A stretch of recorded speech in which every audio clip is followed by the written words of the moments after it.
Hi welcome to base. నేను మీ కిషోర్ సార్ని. And మన పార్ట్నర్షిప్లో నెక్స్ట్ మోడల్లో మనము ఫోర్త్ మోడల్ చేస్తున్నాము బేసిక్స్లో. ABMC start a business with capitals of 10,000, 20,000, 30,000 rupees respectively. After 4 months, A invested 5,000 rupees more and B withdraw 5,000 rupees and C withdraw 10,000 rupees. At the end of 1 year, the total profit is 12,800 rupees. Then find the share of A. అంటే ABC అనేవారు ముగ్గురు ఉన్నారంట. వాళ్ళకి పెట్టుబడి 10,000, 20,000, 30,000 రూపాయలు పెట్టుబడి పెట్టారు.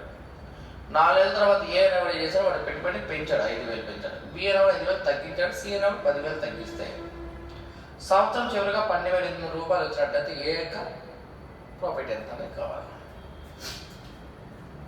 Suppose చూడు, ఇక్కడ చెప్తాను పాయింట్. ఏ అనేవాడు 10,000 రూపీస్, 4 months అయిపోయింది, 4 నెలలు గడిచింది.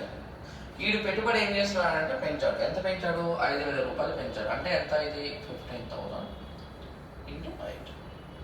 ఇది ఇంటూ 8 అంటే ఇక్కడ ఉన్నది మొత్తం కూడా 1 year కదా. 1 year లో 4 months అయిపోతే రిమైనింగ్ ఉన్న 8 months.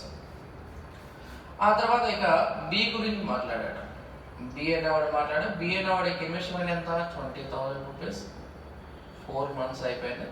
20,000 5,000 పోతే రిమైనింగ్ ఎంత? 15,000 కదా. ఆ 15,000 into 20,000, 20 into 4 plus 15 into 8.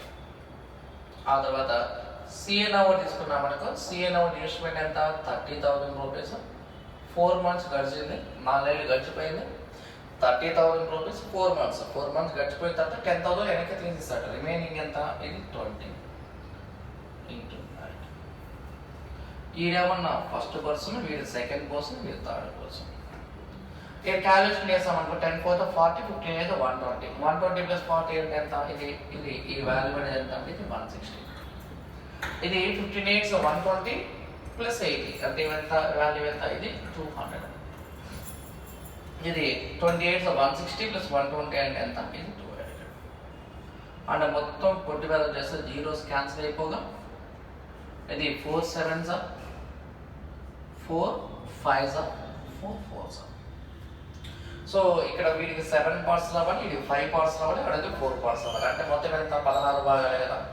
16 partsకి value అంటే ఎంత అంటే 12,800 అయితే 16 భాగాలు 12,800 అయినట్లయితే what is the share of A అన్నారు. ఏ యొక్క వాల్యూ అనేది ఎంత? 16 partsకి 12,800 అయితే 4 partsకి ఎంత కావాలి? 16 డివైడ్ బై 4 చేస్తే 4 కాబట్టి 12,800 డివైడ్ బై 4 చేయాలి. ఈ ఆన్సర్ ఇది నథింగ్ బట్ ఏంటంటే ఇది 3,200 రూపీస్. ఇది 3,200 రూపాయలు మన ఆన్సర్ అన్నమాట.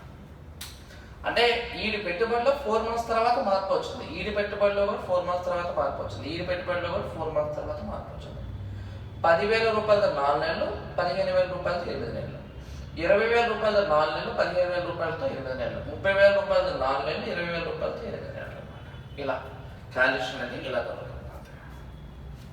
ఓకే, అంటే రఫ్ చేస్తున్నాను. ఇది ఇంతకుముందు వీడియోలో మనం ఈ మధ్యలో ఆగిపోయిందాము, దాని కంటిన్యూషన్ ఇదే.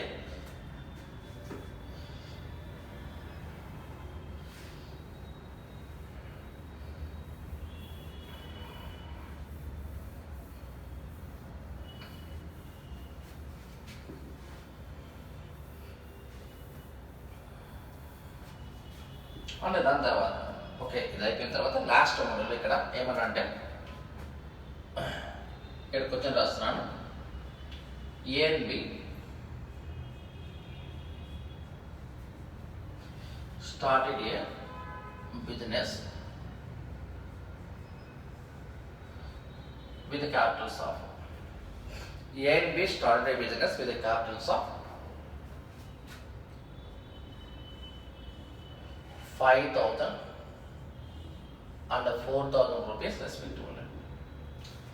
A and B started a business with the capitals of 5,000 and 4,000 rupees respectively. And A is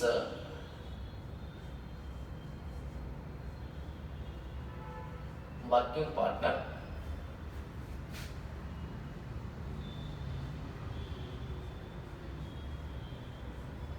and has to get 10% of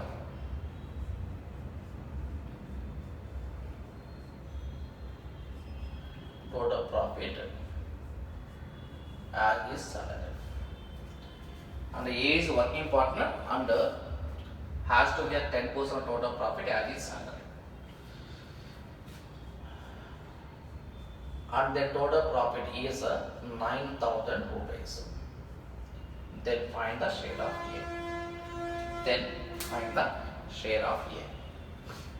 అంటే ఇక్కడ వాడు ఇచ్చిన పాయింట్ ఏంటంటే ఏ మరియు బిలో ఒక వ్యాపారం నందు 5,000, 4,000 రూపాయలు పెట్టుబడిగా పెట్టినాం.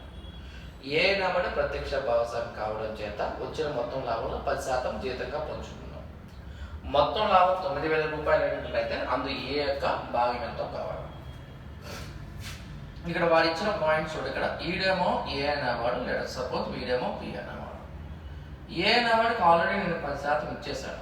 100% అనుకుంటే 100%లో ఏకి 10% ఇచ్చేస్తే రిమైనింగ్ 90% ఉంది కదా, ఆ 90% పంచుకోవాలి. 90% పంచుకోవాలి. 5,000 4,000 రేషియో ఎంత అయింది? 5:4 రేషియోలో పంచుకోండి. 5 + 4 9% 9 అయితే 1 part 10 కాబట్టి 5 parts ఎంత అయింది? 50%. ఇది ఎంత? 40%. అంటే మిగిలి ఉన్న లాభం ఏదైతే ఉందో దాన్ని 5:4 రేషియోలో పంచుకుంటే ఏకి 50% ఇవ్వాలి డెఫినెట్గా. ఎందుకు? పెట్టుబడి పెట్టినందుకు. ఇక మిగిలిన బ్యాలెన్స్ ఎంత? 40%. 10% + 50% మొత్తం ఎంత? ఇది 60%. ఇదెంత? 40%. ఇది 60%. ఇదెంత? 40%. 10% ఏమన్నా పని చేసినందుకు 50% ఏమో పెట్టుబడి పెట్టాను. అంటే మొత్తం ఏకి 60% రావాలి, బికి 40% రావాలి. ఏ రావడానికి 60% రావాలి, బి రావడానికి 40% రావాలి. సో ఇది నా పాయింట్. మొత్తం వాల్యూ ఎప్పుడైనా 100% కాబట్టి నేను చెప్తున్న పాయింట్ ఏంటంటే చూడు, ఇది 100%, 100% 9,000 రూపీస్ అవుతాయి. ఏ కావాలి కాబట్టి 60% యొక్క వాల్యూ అనేది ఎంత అనేది కావాలి. ఈ ఆన్సర్ అనేది ఎంత? ఇది 5,400 రూపాయలు. 100% యొక్క వాల్యూ 9,000 రూపీస్ అయితే 60% యొక్క వాల్యూ అనేది ఎంత? 5,400 రూపీస్. తర్వాత ఒకవేళ క్యాపిటల్ 25,000 రూపీస్ ఒకటేమో 15,000 రూపీస్ అన్నాడు. టోటల్ ప్రాఫిట్ 20% అంటే సపోజ్ అంటే నెంబర్స్ మార్చి ఎక్స్ప్లెయిన్ చేస్తున్నామా? ఇది అర్థమే కదా. నీకు ఇంకో లెక్క చెప్తాను. ఏమనంటే ఏ మరియు బిలో ఒక వ్యాపారం 25,000, 15,000 రూపాయలు పెట్టుబడి పెట్టాడు. ఏ ఇస్ వర్కింగ్ పార్ట్నర్, ఏ పని చేస్తున్నా భాగస్వామి. మొత్తం లాభంలో 20% ఏ and has to get 20% total profit. అంటే మొత్తం లాభంలో 20% పని చేసినందుకు పొందాలి. మొత్తం లాభం 8,000 రూపాయలు అయినా అందు ఏ భాగం ఎంత అనేది కావాలి. సో ఇక్కడ నేను చెప్తున్న పాయింట్ అంటే పని చేసినందుకు 20% ఇచ్చేస్తున్నాను. అంటే ఏ అయినా వాడికి పని చేస్తున్నాడు కాబట్టి వాడికి ఎంత శాతం ఇవ్వాలా? ఇది 20% ఇచ్చేయాలి. అంటే 100% 20% ఇచ్చేస్తే రిమైనింగ్ ఎంత? 80% కదా. ఆ 80%ని 25,000 15,000 అంటే రేషియో ఎంత? ఇది 5:3 రేషియో. అంటే 5:3 అంటే ఎంత? ఇది ఫస్ట్ 50%, నెక్స్ట్ ఎంత? 30%. అంటే ఏ అయిన వాడికి 50% ఇవ్వాలి, బి అయిన వాడికి 30% ఇవ్వాలి. అంటే 20%, 50%. ఇక్కడ బ్యాలెన్స్ ఉన్నది ఎంత? 30%. 20 + 50 అంటే మొత్తం ఎంత? 70%. ఇదంతా 30%. 70%. ఆ తర్వాత మిగిలిన బ్యాలెన్స్ ఎంత? 30%. 20% ఏ అయినా వాడికి ఇచ్చేసిన తర్వాత రిమైనింగ్ ఉన్న 80%ని 5:3 నిష్పత్తిలో పంచాలి. అంటే 50%, 30%. 20 + 50 అంటే ఎంత? 70%. ఇదంతా 30%. అంటే మొత్తం లాభంలో ఏకి 70%. 70% ఎలా అంటే 20% ఏమన్నా పని చేస్తున్నందుకు, 50% ఏమన్నా ఇన్వెస్ట్ చేస్తున్నందుకు. అంటే ఇక్కడ 80 ఎలా వచ్చిందంటే 20% పక్క తీసేస్తే రిమైనింగ్ ఉన్న 80%. 5:50%, 30%. ఓకే, రఫ్ చేస్తున్నాను.